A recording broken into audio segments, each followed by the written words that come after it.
नमस्कार, बहुत स्वागत है दोस्तों। सरकारी कर्मचारियों की सैलरी में बम्पर बढ़ोतरी होने जा रही है। आप सोच भी नहीं सकते कि आपकी सैलरी कितना बढ़ेगी, अंदाजा नहीं लगा सकते, क्योंकि इस बार वेतन आयोग जैसे ही लागू हो जाएगा उसमें सैलरी में बम्पर बढ़ोतरी हो जाएगी। इस फार्मूले से 18 रुपए से 79,794 हो जाएगी कर्मचारियों की सैलरी। ये 18,000 यहाँ पर वर्तमान में ये कर्मचारियों की बेसिक सैलरी है। इस पर फिर अलग अलग भत्ते और जो चीज़ यहाँ पर इंक्रीमेंट वगैरह ये जोड़े जाते हैं, लेकिन ये जो 18 है ये डायरेक्ट अब 79,794 रुपये किस प्रकार से होगा ये आपको कंप्लीट जानकारी यहाँ पर आपको दिखाएंगे। सैलरी का बढ़ोतरी का यह अब तक का इम्पोर्टेंट अपडेट आप देख रहे हैं। इस वीडियो को ज़्यादा से ज़्यादा लाइक और शेयर जरूर करिएगा। इस फार्मूले से 18,000 रुपये से बढ़कर 79,794 हो जाएगी कर्मचारियों की सैलरी। समझे सैलरी बढ़ोतरी का पूरा गणित। ये चीज़ आप भी खुद से समझ सकते हैं, बस आपको वीडियो को पूरा देख लेना है।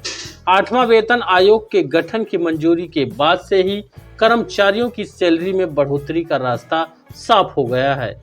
नए वेतन आयोग के गठन की मंजूरी से पहले कयास लगाए जा रहे थे कि कर्मचारियों की सैलरी उनकी परफॉर्मेंस के बेस पर बढ़ाई जाएगी, लेकिन नए वेतन आयोग के गठन की मंजूरी से साफ हो गया है कि सैलरी में बढ़ोतरी कर्मचारियों के पद के हिसाब से ही होगी।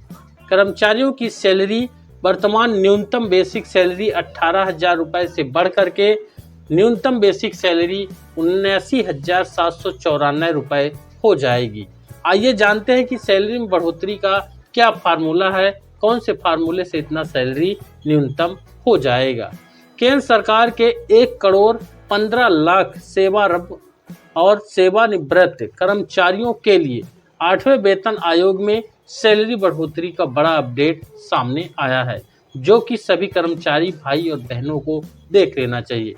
केंद्रीय कर्मचारियों की सैलरी में सरकार की ओर से तगड़ा इजाफा किया जाने वाला है। केंद्रीय कर्मचारियों की सैलरी 18,000 रुपये से बढ़कर 79,794 रुपये प्रति महीने हो जाएगी। आइए जानते हैं कि सैलरी में बढ़ोतरी का क्या फार्मूला है, किस फार्मूले से सैलरी इतनी हो जाएगी। कर्मचारी कर रहे सैलरी बढ़ोतरी का इंतजार। केंद्र सरकार के 50 लाख के करीब कर्मचारी और 65 लाख के करीब पेंशन धारक अपनी सैलरी और पेंशन में बढ़ोतरी का इंतजार कर रहे हैं। इन कर्मचारियों को उम्मीद है कि सरकार जल्द से जल्द नए वेतन आयोग का गठन करके अपनी सिफारिशें लागू कर कर्मचारियों की सैलरी बढ़ा देगी। वहीं आपको बता दें कि कब होगा नए वेतन आयोग का गठन, फार्मूला जरूर आपको दिखाएंगे, वीडियो में अंत तक बने रहिएगा।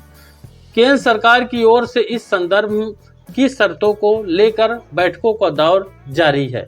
उम्मीद की जा रही है कि अप्रैल के अंत तक नए वेतन आयोग का गठन कर दिया जाएगा।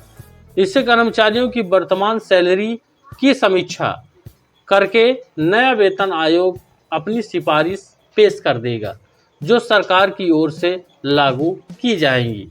आपको बता दें कि कब लागू होगा नया वेतन आयोग।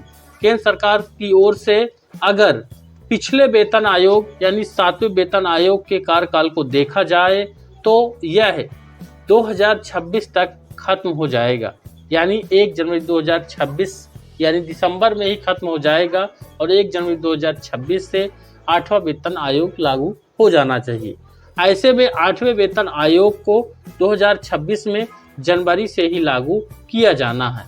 हालांकि उम्मीद की जा रही है कि 2026 के आखिर तक नया वेतन आयोग लागू किया जाएगा। भले ही नया वेतन आयोग यानी कि 8वां वेतन आयोग 2026 के आखिर तक लागू किया जाए, लेकिन कर्मचारी और पेंशनधारियों को उस वेतन आयोग का लाभ 1 जनवरी 2026 से ही मिलेगा और इसे जनवरी 2026 से प्रभावित मानकर बेस हुए महीनों का एरियर भी कर्मचारी और पेंशन भोगियों को पेंशन के रूप में दे दिया जाएगा। वही आपको बता दें कि इस फार्मूले से सैलरी बढ़ी तो होगा बम्पर इजाफा। इस फार्मूले को ध्यानपूर्वक देख के अच्छे से समझ लीजिएगा। हाल ही में 7वें वेतन आयोग के तहत सैलरी बढ़ाई गई है। कर्मचारियों के महंगाई भत्ते में 2% का इजाफा किया गया है। वही रिपोर्ट्स आ रही है कि नया वेतन आयोग लागू होने से पहले ही कर्मचारियों के महंगाई भत्ते और बेसिक सैलरी को मर्ज कर दिया जाएगा। अगर महंगाई भत्ता और बेसिक सैलरी वर्तमान में 7वें वेतन आयोग के तहत कर्मचारियों की न्यूनतम बेसिक सैलरी 18,000 रुपये है। वहीं महंगाई भत्ते की बात करेंगे तो 55% वर्तमान में है। केंद्र सरकार के कर्मचारियों का महंगाई भत्ता एक बार और अभी बढ़ जाएगा दिसंबर 2025 से पहले। तो यहाँ पर अभी ये 55% और ज़्यादा हो जाएगा। अब बेसिक सैलरी और यहाँ पर अगर महंगाई भत्ता मर्ज हो जाते हैं तो इस पर फिटमेंट फैक्टर लागू होता है। फिटमेंट फैक्टर के बारे में अगर आप नहीं जानते हैं तो इसके पहले के मेरे वीडियोस देख लीजिएगा, वहाँ पर आपको फिटमेंट फैक्टर के बारे में कंप्लीट डिटेल मिल जाएगी और किस प्रकार से बहुत ही ज़्यादा महत्वपूर्ण होता है फिटमेंट फैक्टर। कर्मचारियों को मोटा मुनाफा हो जाएगा फिटमेंट फैक्टर लागू होने पर। अब फार्मूला देख लें किस प्रकार से आपकी सैलरी बढ़ेगी। इतनी हो जाएगी कर्मचारियों की सैलरी। ध्यानपूर्वक देखिएगा।